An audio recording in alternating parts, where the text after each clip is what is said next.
아름다우신 주님의 성품 겸손하신 사랑 비교할 수 없는 그의 이름 영원히 노래해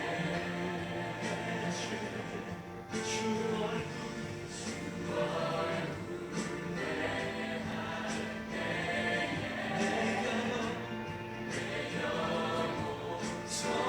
성축해 아름다운 주 내 영혼 선포해 여호와 주님 주의 이름이 온 땅 가운데 아름다운지요 여호와 주님 주의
이름이 온 땅 가운데 아름다운지요 여호와 주님 주의 이름이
멀어지더라도 우리 삶이 안전하다는 것을 믿습니다. 모든 것 아시는 주님께 우리의 삶을 온전히 드리기 원합니다. 우리의 두려움을 내려놓을 수 있도록 성령님 우리를 온전히 주장하여 주시옵소서. 아멘.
1월 30일 주일 예배를 주님께 올려드리도록 하겠습니다. 땅과 거기에 충만한 것과 세계와 그 가운데에 사는 자들은 다 여호와의 것이로다. 여호와께서 그 터를 바다 위에 세우심이요 강들 위에 건설하셨도다. 여호와의 산에 오를 자가 누구며 그의 거룩한 곳에 설 자가 누구인가? 곧 손이 거룩하며 깨끗하며 마음이 청결하며 뜻을 허탄한 데 두지 아니하며 거짓 맹세하지 아니하는 자로다.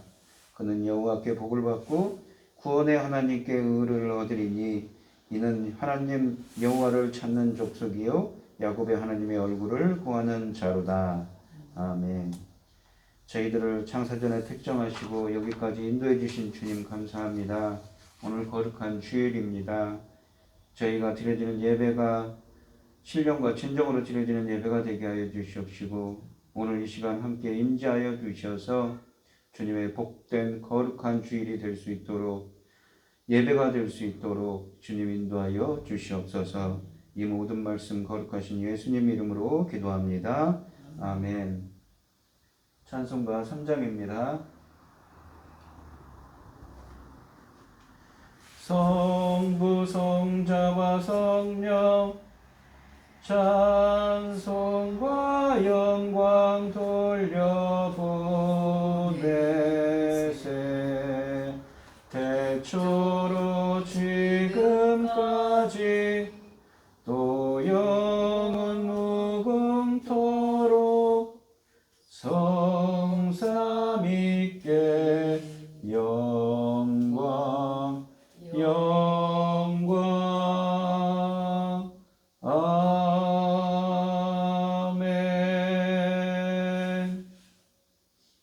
사도신경 하시겠습니다.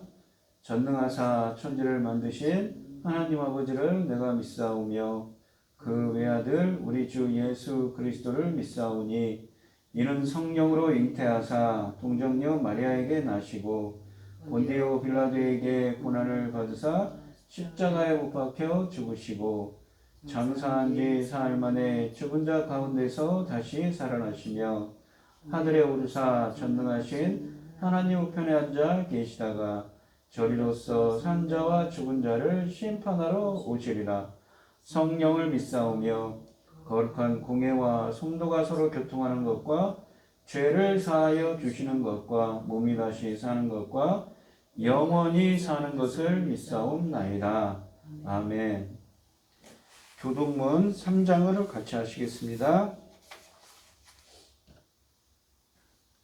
내 의의 하나님이여 내가 부를 때에 응답하소서. 곤란 중에 나를 너그럽게 하셨사오니 내게 은혜를 베푸사 나의 기도를 들으소서. 인생들아 어느 때까지 나의 영광을 바꾸어 욕되게 하며 헛된 일을 좋아하고 거짓을 구하려는가. 여호와께서 자기를 위하여 경건한 자를 택하신 줄 너희가 알지어다. 내가 그를 부를 때에 여호와께서 들으시리로다. 너희는 떨며 범죄하지 말지어다. 자리에 누워 심중에 말하고 잠잠할지어다. 의의 제사를 드리고 여호와를 의지할지어다. 여러 사람의 말이 우리에게 선을 보일 자 누구뇨 하오니 여호와여 주의 얼굴을 들어 우리에게 비추소서. 주께서 내 마음에 두신 기쁨은 그들의 곡식과 새 포도주가 풍성할 때보다 더하나이다. 내가 평안히 눕고 자기도 하리니 나를 안전히 살게 하시는 이는 오직 여호와이시니이다. 아멘. 찬송가 539장을 하시고 고현희 집사님 기도해 주시겠습니다.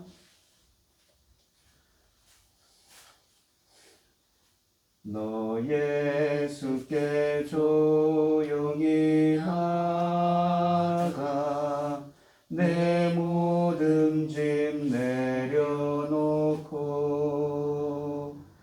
주 십자가 사랑을 믿어 죄사함을 너 받으라. 주 예수께 조용히 나가 내 마음을 쏟아놓으라. 늘은 미리 보시는 주님 그 은혜를 베푸시리. 너 예수의 은혜를 입어 내 슬픔이 없어지리. 내 이웃을 늘 사랑하며 너 받은 것 거저주라. 주 예수께 조용히 나가 내 마음을 쏟아놓으라. 늘은 미리 보시는 주님 그 은혜를 베푸시리. 주 예수를 친구로 삼아 늘 내 옆에 모시어라. 그 영원한 생명 샘물에 내 마른 목 죽이어라. 주 예수께 조용히 나가 내 마음을 쏟아놓으라. 늘은 미리 보시는 주님 그 은혜를 베푸시리. 너 주님과 사귀어 살며 새 생명이 넘치리라. 주 예수를 찾는 이 앞에 참 밝은 빛 비추어라. 주 예수께 조용히 나가 내 마음을 쏟아놓으라. 늘은 미리 보시는 주님 그 은혜를 베푸시리. 아멘. 전능하신 사랑하시는 하나님 아버지, 베푸시는 은혜와 사랑을 감사드립니다. 암흑 같은 이 세상에서도 하나님 기뻐하시는 자로 살도록 인도하여 주시니 참으로 감사드립니다. 저희를 온전히 붙잡아서 하나님 기뻐하시는 그 길에서 잠시라도 벗어나지 않도록 늘 지키시고 간섭하여 주시옵소서. 그렇지 않으면 길을 잃을까 심히 두렵습니다. 이 땅에 있는 수많은 나라들 중에 저희 나라를 제사장 나라로 세워주시니 그 감사는 더욱 넘치고 넘칩니다. 저희 하나님의 자녀들이 이 사명을 감당하기 위해 쉼없이 달려가야 합니다. 끝까지 주신 사명 감당할 수 있도록 도와주시옵소서. 지금 저희 나라는 지도자를 뽑는 선거가 눈앞에 있습니다. 하나님 기뻐하신 자가 당선되지 않으면 어떤 일이 벌어질지 상상이 안 됩니다. 강한 발로 붙잡으셔서 하나님의 뜻을 감당할 수 있는 이 나라 이 민족이 될 수 있도록 도와주시옵소서. 이 시간에도 선별하여 강단에 세우신 당신의 사랑하는 유목사를 붙잡아 주시옵소서. 할 일은 산같이 높고 갈 길은 험난합니다. 주신 사명 잘 감당할 수 있도록 붙잡아 주시고 하나님의 예정하신 자들을 보내주시옵소서. 약속하신 자들을 빠짐없이 보내주시옵소서. 지금 이 지구촌에는 아버지 이 유행하고 있는 전염병 때문에 많은 자들이 힘들어하고 있습니다. 아버지. 곧 해결하여 주시어서 예전의 그 평안함을 다시 되찾을 수 있도록 도와주시옵소서. 저희는 하나님 아버지 약속만 믿고 기다립니다. 도와주시옵소서. 명령하신 사명 감당할 수 있도록 도와주시옵소서. 이 모든 말씀 죽을 수밖에 없었던 죄에서 저희를 건져주신 예수 그리스도 이름으로 기도드립니다. 아멘. 오늘 함께 하실 하나님의 말씀은 시편 23편 1절로 6절 말씀입니다. 교독을 하도록 하겠습니다. 제가 먼저 읽겠습니다. 여호와는 나의 목자시니 내게 부족함이 없으리로다. 그가 나를 푸른 조장에 누이시며 수리만한 물가로 인도하시는도다. 내 영혼을 소생시키시고 자기 이름을 위하여 의의 길로 인도하시는도다. 내가 사망의 음침한 골짜기를 다닐지라도 해를 두려워하지 않을 것은 주께서 나와 함께 하십니다. 주의 지팡이와 막대기가 나를 안위하시나이다. 주께서 내 원수의 목전에서 내게 상을 차려주시고 기름을 내 머리에 부으셨으니 내 잔이 넘치나이다. 내 병성의 선하심과 인자하심과 반드시 나를 따르리니 내가 여호와 주께 영원히 살리로다. 아멘. 아멘. 찬송가 569장입니다. 선한 목자 되신 우리 주 항상 인도하시고 푸른 풀과 좋은 곳에서 우리 먹여주소서. 선한 목자 구세주여 항상 인도하소서. 선한 목자 구세주여 항상 인도하소서. 양의 문이 되신 예수여 우리 영조하시고 길을 잃은 양의 무리를 항상 인도하소서. 선한 목자 구세주여 기도 들어주소서. 선한 목자 구세주여 기도 들어주소서. 흠이 많고 약한 우리를 용납하여 주시고 주의 넓고 크신 은혜로 자유 얻게 하소서. 선한 목자 구세주여 지금 나아갑니다. 선한 목자 구세주여 지금 나아갑니다. 일찍 주의 뜻을 따라서 살아가게 하시고 주의 크신 사랑 베푸사 따라가게 하소서. 선한 목자 구세주여 항상 인도하소서. 선한 목자 구세주여 항상 인도하소서. 아멘.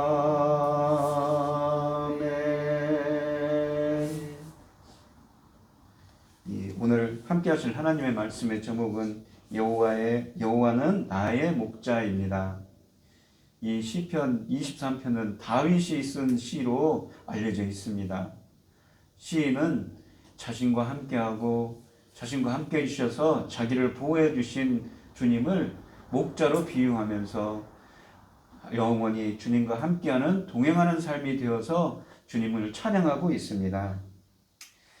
이 다윗은 하나님과 자신과의 관계를 목자와 양으로 비유하고 있습니다. 다윗은 하나님께서 자기에게 베푸셨던 인자와 보호하심을 목자와 양의 관계에 비유하여 설명하고 주의 선하심과 인자가 평생 자기와 같이 하셨으므로 영원히 여호와의 집에 거하겠다고 주를 찬양하고 있습니다. 1절 말씀을 보시면 여호와는 나의 목자시니 내게 부족함이 없으리로다 라는 말입니다. 이 목자라는 말은 히브리어로 라라는 말인데 이 말은 돌보다, 먹이다, 또 길을 인도한다, 상징적으로는 가르친다는 말입니다. 내게 부족함이 없으리로다 라고 또 이야기를 합니다.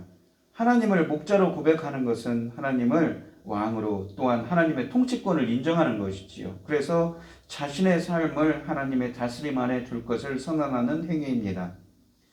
하나님이 인도하시는 대로 먹이시는 대로 명령하시는 대로 순종하겠다는 의지입니다. 하나님과 인간 사이를 이렇게 목자와 양으로 비유한 것은 인간이 반드시 하나님의 보살핌을 받아야 하고 그분을 의지해야만 살 수 있는 존재라는 사실을 우리는 깨닫게 됩니다. 내게 부족함이 없으리로다 이 말은 이 능동적인 의미를 지니고 있으므로 이 히브리어 원문으로는 능동적인 의미를 갖고 있습니다. 그래서 그것을 직역하면 나는 부족하지 않다, 나는 부족한 것이 없다가 더 정확한 번역입니다. 이렇게 이해하면 본문의 의미가 조금은 달라집니다.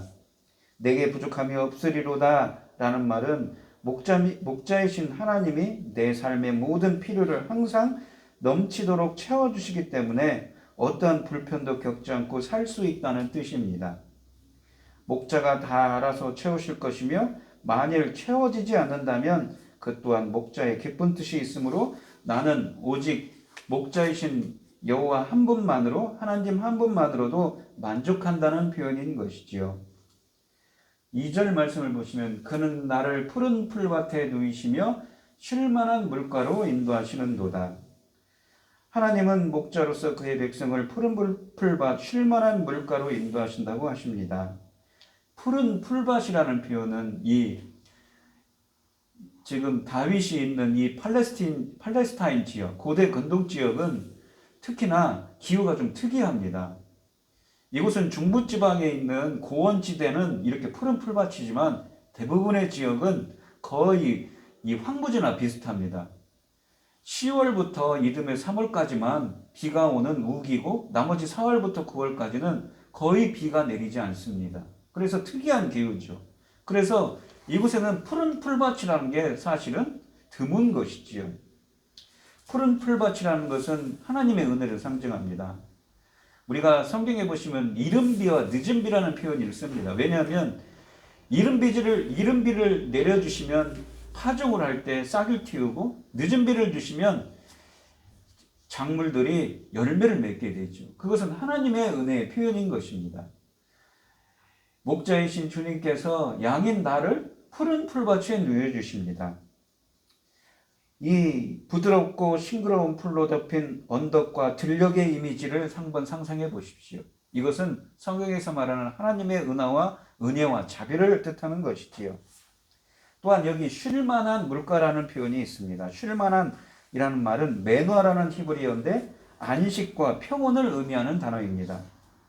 양이 부드럽고 영양가 있는 풀과 매우 깨끗하고 잔잔하며 마음까지 평안하게 하는 물을 마실 수 있다면 더 이상 무엇을 바라겠습니까?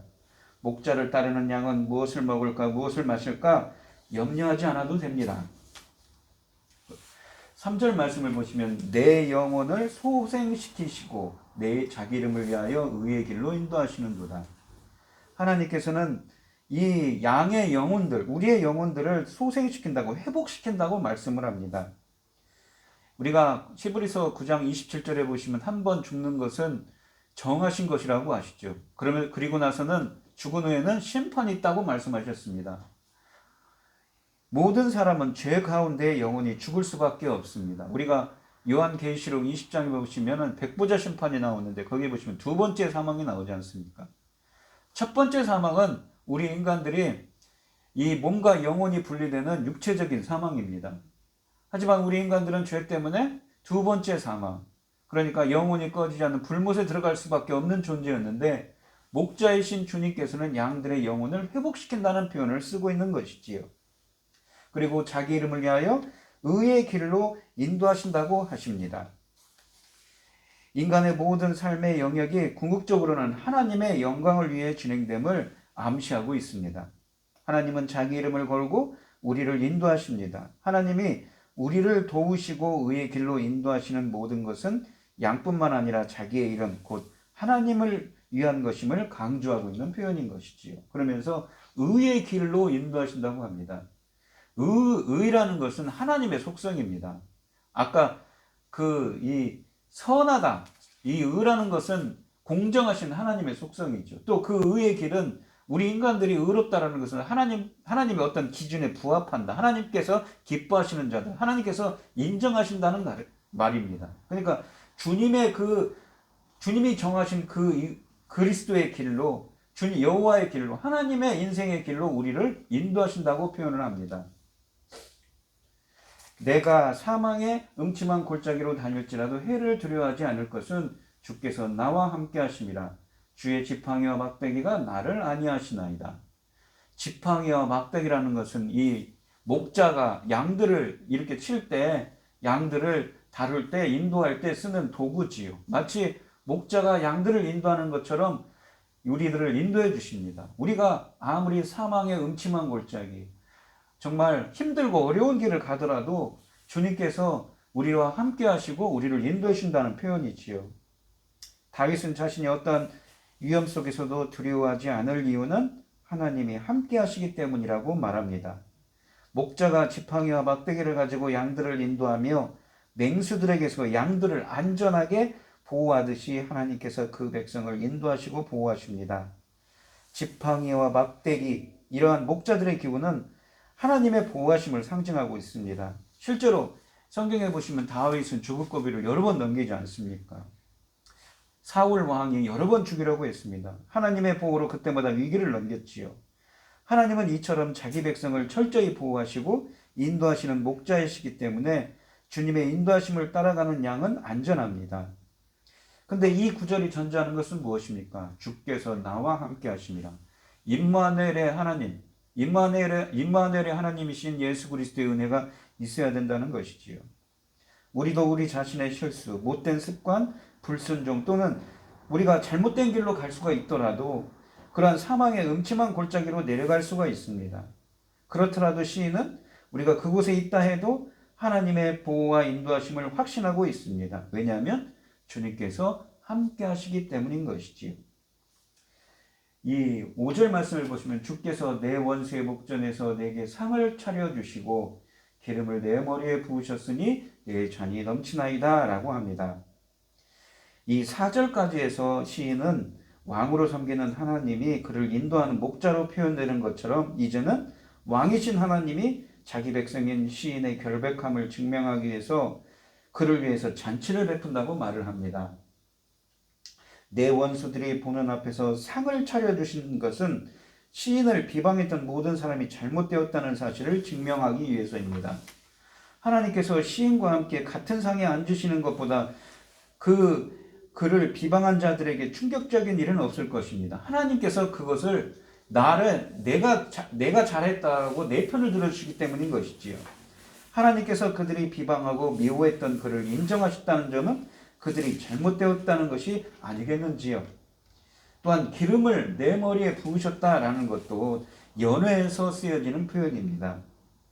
당시 고대 근동지방에서는 연회를 베풀게 되면 그 중에 귀빈들에게는 특별히 머리에 향기로운 기름을 발라주는 풍습이 있었습니다. 시편 134편 2절 말씀에도 쓰여져 있지요. 귀한 손님이 왔을 때 주인은 친절과 호의 표시로 그리고 안전을 보장하며 기름을 붓습니다. 이 예수님께서 누가복음 7장 46절에도 쓰여져 있는 표현이죠. 이것은 하나님이 베푸시는 은혜요 사랑입니다. 실제로 다윗은 원수들에게 쫓기다가 하나님께 이르렀을 때에 마하나임에 이르렀을 때에 여러 이방인들로부터 음식을 공급받고 환대를 받았던 경험이 있습니다. 이제 그런 경험이 하나님께서 베푸신 은혜라는 사실을 찬양하고 있는 것이지요.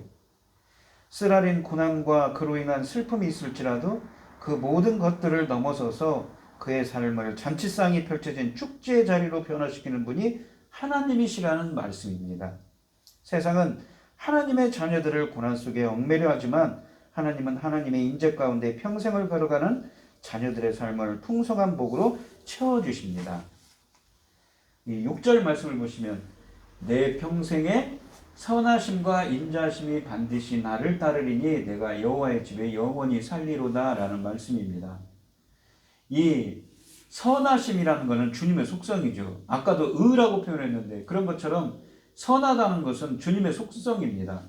그리고 인자심이라는 것은 히브리어로 헤세드인데 언약에 기반한 하나님의 신실한 사랑을 뜻합니다. 그러니까 언약과 관련된 하나님의 말씀과 관련된 그러한 이 사랑을 뜻하는 단어이지요.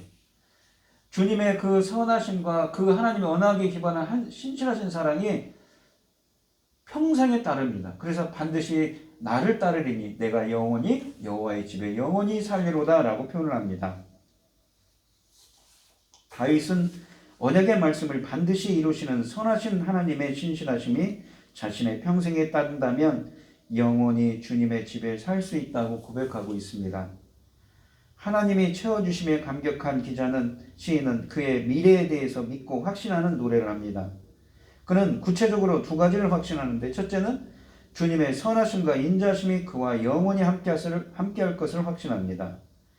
이 선하다는 것은 사람의 삶을 유지시키고 풍요롭게 하는 것들을 뜻합니다. 시인은 하나님이 그의 삶을 앞으로도 보호하시고 풍요롭게 하실 것을 확신합니다.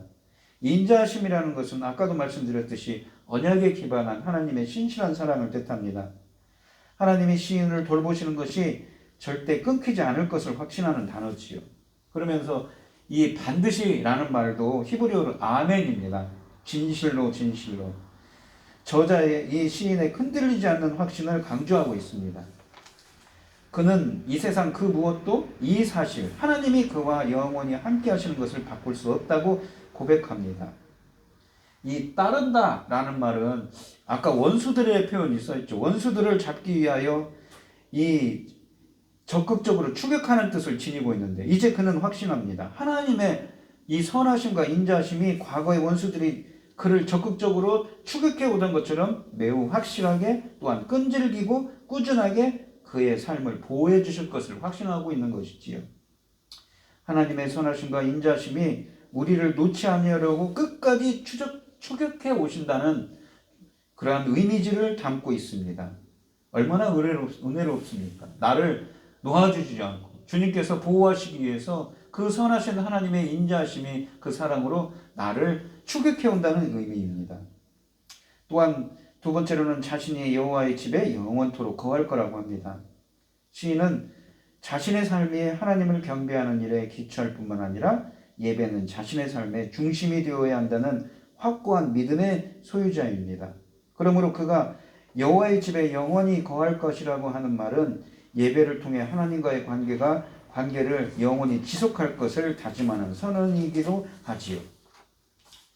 이 본문 말씀을 보시면 요한복음 10장에도 이 예수님을 양의 목자로 표현을 하지요. 어쩌면 우리의 인생도 마찬가지입니다. 우리는 이 죄라는 말이 하마르티아라는 히브리어인데 그 원어적으로 보시면 길을 잃고 헤맨다는 말입니다. 또 이 화살을 쏘았는데 그러니까 양궁 선수가 화살을 쏘았는데 화살이 관역을 빗나갔다는 의미지요. 어떤 방향성을 뜻하는 겁니다. 마치 우리 인간들이 죄를 짓고 에덴 동산에서 쫓겨나서 정처 없이 헤매는 우리 인간들이지요. 그런 죄 가운데 있는 우리 인간들은 어떻습니까? 바른 길로 갈 수가 없습니다. 이 본문 말씀에 있는 의의 길로 갈 수가 없습니다. 그래서 양의 목자이신 주님의 인도하심이 필요한 것입니다. 그래야만 우리는 바른 길로 갈 수 있다고 이 성경 말씀에서는 표현을 하고 있는 것이지요. 다윗은 자신과 함께하고 자신을 인도해 주시고 자기를 지켜주신 그 목자 되신 여호와 하나님의 은혜를 지금 찬양하고 있습니다. 그렇다면 우리가 성경에 보시면 어떠신가요? 어떤 사람들과 도대체 주님은 함께 하실까요?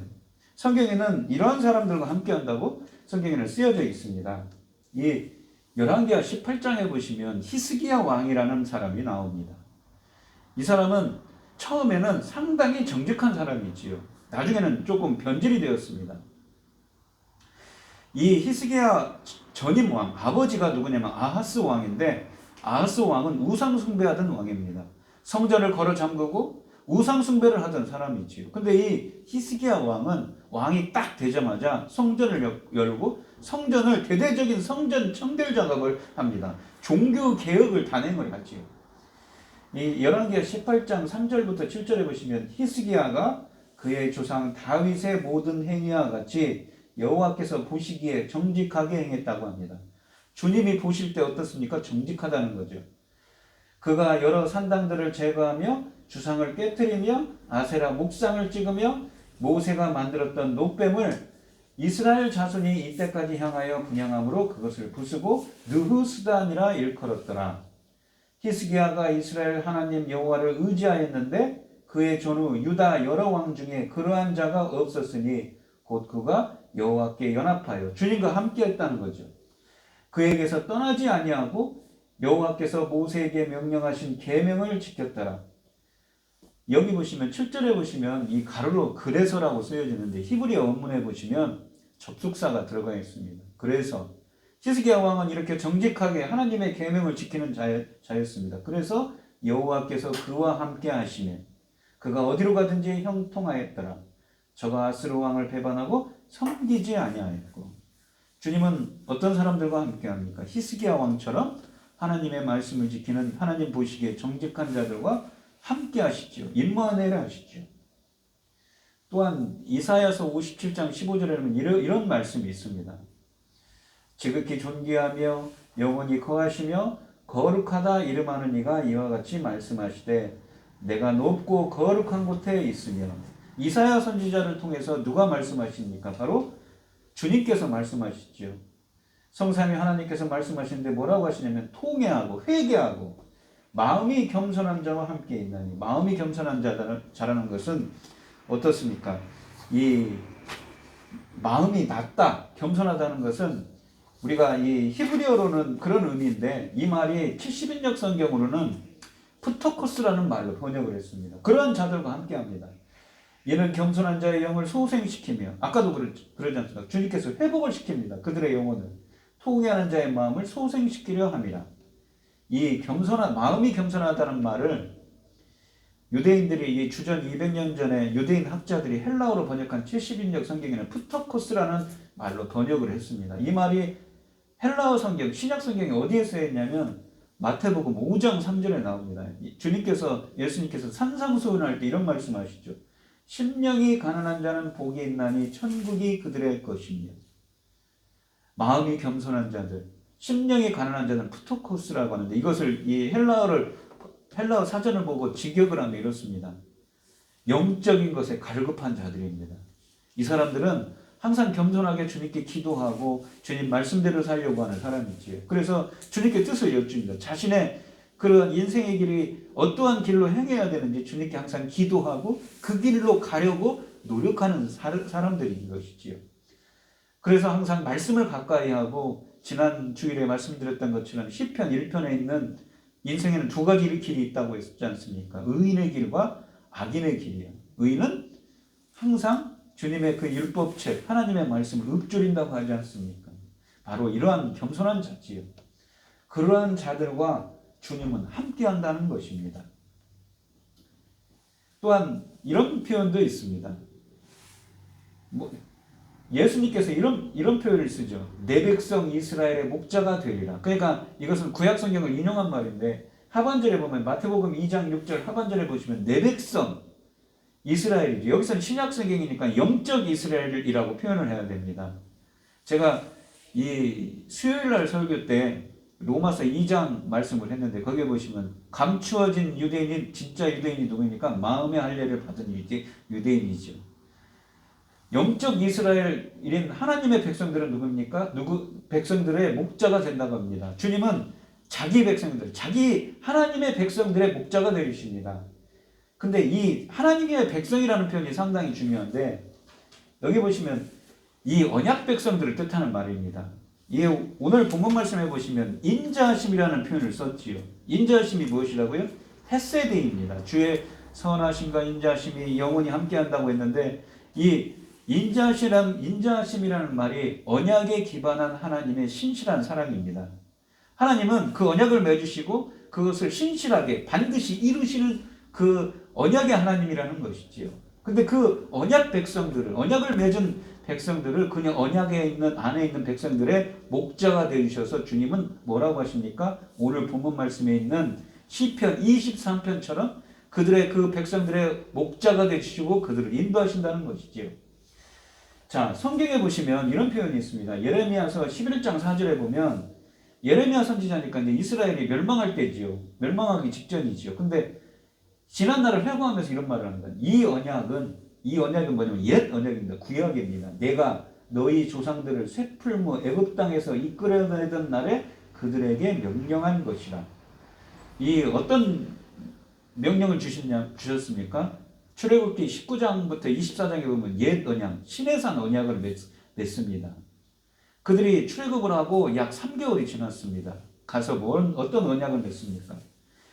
너희들이 내 말을 잘 지켜 행하고 내 말에 순종하면 쉐마 잘 지켜 행하면 나는 너희들의 하나님이 될 것이 너희는 내 백성이 될 거라고 말을 합니다. 그러면서 십계명에 적힌 두 돌판을 주지 않습니까? 하나님 나라의 거룩한 백성으로서 어떤 구별된 삶을 살아야 되는지 십계명을 주십니다. 그것이 이 유대인들이 보시면 성경적으로 보시면 출애굽 1세대들에게 그러한 언약을 했지 않습니까? 근데 신명기는 어떤 책입니까? 그로부터 광야길 가운데서 한 세대가 다 죽어갔습니다. 40년 후에 출애굽 2세대들, 광야에서 태어난 출애굽 2세대들을 향해서 신명기에서 보시면 모압 언약을 모세가 행하는 거죠. 지난날을 회상하면서 고별설교를 합니다. 그것을 다시 언약을 갱신합니다. 그 언약들이 계속 세대를 거듭하면서 갱신하는 것이지요. 사무엘상에 보시면 이 길갈 언약이 나옵니다. 그것은 무엇입니까? 이스라엘의 왕들에까지 이 언약이 확정이 됩니다. 그 언약들이 계속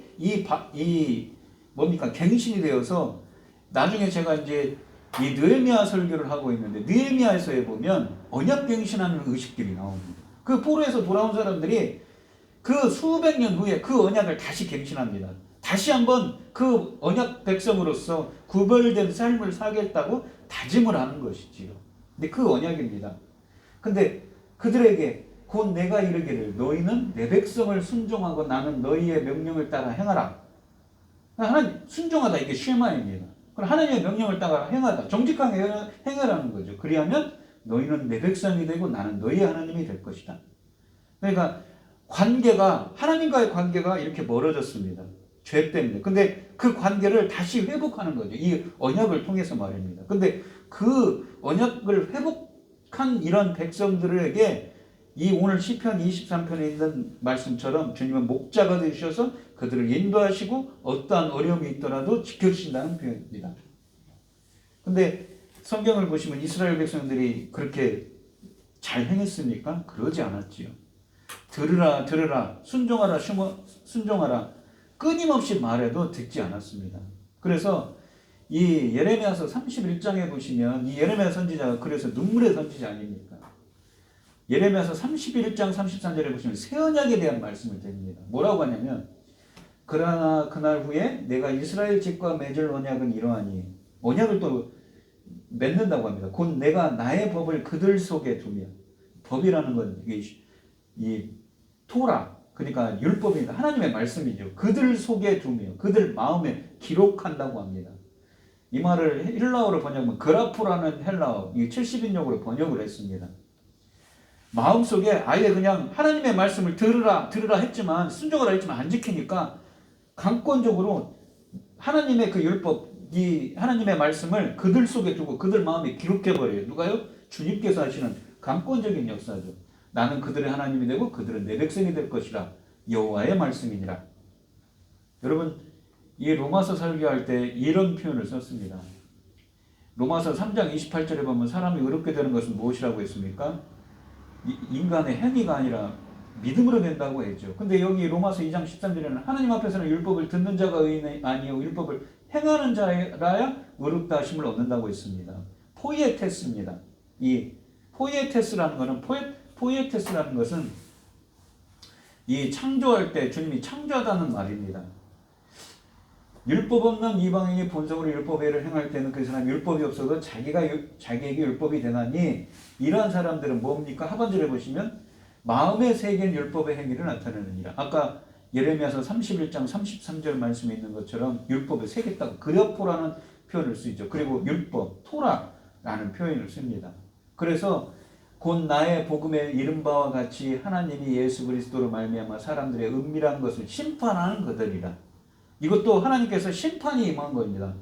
그러니까 이 로마서는 이 뭡니까? 인간론, 죄론, 구원론 또한 이 종말론 등 이 신학적으로 상당히 중요한 책인데 뭐라고 말을 하냐면 하나님의 의로운 심판, 하나님의 복음은 모든 믿는 자에게 구원을 주시는 하나님의 능력인데 복음에는 하나님의 의가 나타나서 믿음에 이르나니 오직 의인은 믿음으로 말미암아 산다고 했습니다. 그러면서 반대의 경우도 이야기를 하죠. 심판을 받는 우리 인간들이 있는데 이렇게 하나님께서 언약 백성으로서 이렇게 삼아주시는 자들이 있습니다. 어떤 사람들입니까? 하나님께서 각 사람들에게 그 행한 대로 보응하시되 참고 선을 행하여 영광과 존귀와 썩지 아니함을 구하는 자에게는 영생으로 하시고 참고 인내하면서 선을 행하며 하나님의 기뻐하시는 뜻을 행하고 주님의 영광과 존귀함과 썩지 아니함 주님을 구하는 자들이죠. 그러한 자들은 영생으로 하신답니다. 그러한 자들에게 영생으로 미래에 할 거라는 거죠. 그 과정을 설명을 하는데 어떻게 합니까? 여기 있는 것처럼 이 마음에 하나님의 율법을 새깁니다. 예레미야서 31장 33절처럼요. 그렇게 하신다고 말씀을 하는 거죠. 이 오늘 본문 말씀을 보시면 그리고 그러한 사람들이 어떤 사람들입니까? 바로 새 언약 안에 있는 언약 백성들이 되는 것입니다. 그리고 그 과정에 대해서 로마서는 이야기를 하고 있는 거죠. 이 오늘 본문 말씀을 보시면 이 시편 23편에서 양의 목자 되신 주님에 대한 이야기를 하고 있습니다. 다윗은 자신의 목자가 되셔서 자신을 인도해 주신 주님을 찬양하고 있지요. 근데 우리들도 정말 다윗처럼 하나님의 인도하심과 하나님의 보호하심을 받을 수 있다면 아무리 어렵고 힘든 고난 가운데 있더라도 그 역경들을 다 이겨낼 수가 있습니다. 왜 그렇습니까? 주님께서 양들을 보호하시고 인도하시는 것처럼 우리의 인생에 우리들도 인도하실 것이기 때문입니다. 우리를 보호해 주실 것이기 때문인 것이지요. 그러면 어떤 사람들에게 이러한 은혜를 주신다고 하십니까? 열왕기하 18장에 있는 말씀처럼 히스기야 왕처럼 정직한 자들, 하나님 보시기에 하나님의 계명을 잘 지키는 정직한 자들이죠. 또 이사야서 57장 15절에 마음이 겸손한 자들, 통회하고 심령이 가난한 자들, 푸토커스, 마태복음 5장 3절에 있는 말씀처럼 말입니다. 항상 하나님의 은혜를 구하고 하나님께 기도하는 자들이죠. 하나님의 뜻을 구하는 자들이죠. 또한 어떻습니까? 이 본문에 있는 것처럼 내 백성 이스라엘의 목자가 되신다고 하지 않습니까? 그 언약 백성들, 하나님의 백성들에게 하나님은 목자가 되셔서 보호해 주십니다. 바로 하나님의 말씀에 순종하는 자들, 또 참고 선하여 영광과 존귀함과 썩지 아니함을 구하는 자들에게 이러한 은혜를 주시고 그들을 하나님의 백성으로 삼아 주시고 그들에게 목자가 되셔서 어떠한 어려움과 고난 가운데도 헤쳐나갈 수 있도록 주님께서 인도하시고 함께 하시는 은혜가 함께 한다고 본문에서는 말씀하고 계신 것이지요. 코로나로 정말 많은 사람들이 어려움을 겪고 있습니다. 우리의 인생길도 때로는 꽃길만 있는 것은 아닙니다. 우리의 인생이 때로는 희로애락과 생로병사가 함께합니다. 어려운 일도 있고 힘든 일도 있고 때로는 기쁜 일도 있죠. 화나는 일도 있습니다. 하지만 우리가 어떤 인생길 가운데 있더라도 주님이 우리와 본문에 있는 것처럼 함께 하신다면 우리는 두려움이 없습니다. 왜 그렇습니까? 사망의 음침한 골짜기에 갈지라도 해를 당하지 아니할 것은 주님께서 나와 함께 하시기 때문인 것이지요. 양의 목자신 주님은 우리가 설령 잘못된 길로 가더라도 주님은 바른 길로 가도록 인도하십니다. 본문에 있는 것처럼 주님의 온전하신 인도하심과 주님의 임재하심이 우리 성도님들과 함께 하셔서 이렇게 이렇게 다윗이 주님을 찬양하면서 노래하지 않습니까? 자신이 생명의 위협을 수없이 겪었지만 자신과 함께 하신 그 하나님의 은혜에서 이렇게 찬양의诗를 쓰고 있습니다. 우리 성도님들도 정직한 자들, 또 마음이 겸손한 자들이 되어서 주님이 함께 하시는 임마누엘의 은혜가 함께 하셔서 이렇게 다윗처럼 주님을 찬양하며 영광 돌릴 수 있는 우리 성도님들이 되시기를 축원드리겠습니다. 기도하겠습니다. 하나님 아버지 감사합니다. 오늘 주신 하나님의 말씀에서 다윗은 주님을 찬양합니다. 왜 그렇습니까? 바로 자신의 인생길 가운데서 함께 하신 하나님이십니다. 자신이 어려움을 겪을 때, 자신이 생명의 위협을 겪을 때 보호해 주시고 인도하시고 지켜주신 하나님의 은혜를 찬양합니다. 저희들도 임마누엘의 하나님이신 양의 목자 되신 주님이 저희들과 함께 해주시길 원합니다. 성경에는 어떤 사람들과 주님은 함께 하신다고 했습니까? 바로 정직한 자들, 또한 심령이 가난한 자들, 겸손한 자들, 항상 영적인 것에 갈급해서 주님의 은혜를 갈급하게 주님을 찾고 구하고 찾는 자들이 있지요. 저희들이 주님을 간절히 찾을 때 만나주시고 양의 목자가 되주셔서 함께하여 주시고 인도하여 주셔서 회복의 은혜가 함께하여 주시옵시고 어떠한 어려움과 고난 가운데 있더라도 그 위기를 잘 헤쳐나갈 수 있도록 주님께서 말씀하여 주시옵시고 때로는 저희가 목자들은 길 잃은 목자들처럼 잘못된 길로 갈 때에는 주님께서 바로 봐주시고 지팡이와 막대기로 다스려 주셔서 저희들이 정말 여호와의 길로 의의 길로 행할 수 있도록 주님께서 붙잡아 주시고 함께하여 주시옵소서. 주님, 민족의 명절인 설날이 되었습니다. 가족들과 모여서 함께 은혜를 나누며 예수 그리스도 안에서 은혜와 평강이 함께하는 복된 명절이 될 수 있도록 함께하여 주시옵시고 또한 바라옵건대 주님, 코로나19 바이러스로 많은 분들 어렵고 힘듭니다. 경제적으로 어려운 분들 많이 계신데 주님께서 붙들어 주시고 함께해 주시길 원합니다. 또한 치료를 담당하신 이 명절 가운데도 헌신하고 계신 분들 많이 있는데 성령께서 역사하여 주셔서 기쁨으로 사명 감당할 수 있는 의료진들이 되게 하여 주시옵소서. 이 모든 말씀 거룩하신 예수님 이름으로 기도드리옵나이다. 아멘. 찬송가 370장입니다.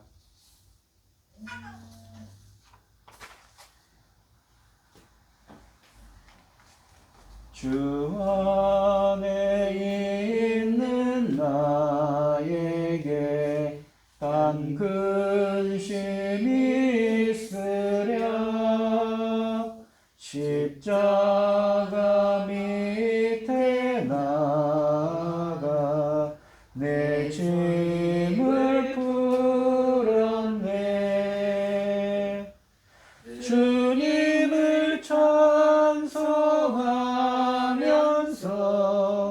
할렐루야 할렐루야 내 앞길 멀고 험해도 나 주님만 따라가리.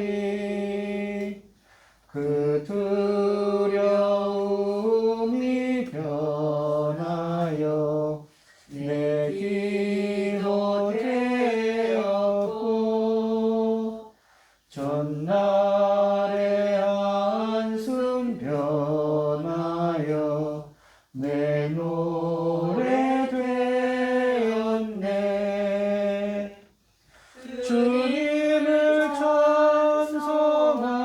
찬송하면서 할렐루야 할렐루야 내 앞길 멀고 험해도 나 주님만 따라가리. 내 주는 자비하셔서 늘 함께 계시고 내 궁핍함을 아시고 늘 채워주시네.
나 주님만 따라가리. 아멘. 예물 위해 기도하겠습니다. 참 감사하신 하나님, 오늘 거룩한 주일에 이렇게 주님께서 임재하여 주시고 함께하여 주셔서 예배드리게 하여 주시오니 감사를 드립니다. 오늘 이 시간 우리 김혜순 권사님 또 하나님께 귀한 예물을 드립니다. 우리에게 주신 모든 것을 주신 하나님 참 감사드립니다. 이 시간 하나님께서 주신 많은 은혜와 사랑에 감사드리며 주님께 귀한 예물을 드려지는 손길을 드리겠습니다. 드려지는 손길마다 주님께서 기억해 주시고 이 간구와 기도에 귀 기울여 주시고 응답하여 주셔서 하나님의 기뻐하시는 뜻을 행할 수 있도록 인도하여 주시옵소서. 기뻐받아 흠양하여 주실 줄 믿사오며 이 모든 말씀 거룩하신 예수님 이름으로 기도드리옵나이다. 아멘. 찬송가 5장을 하시고 축도하심으로 오늘 주일 예배를 마치도록 하겠습니다. 이 천지가 만물들아 복 주시는 주 여호와 전능성부 성자 성령 찬송하고 찬송하세. 아멘.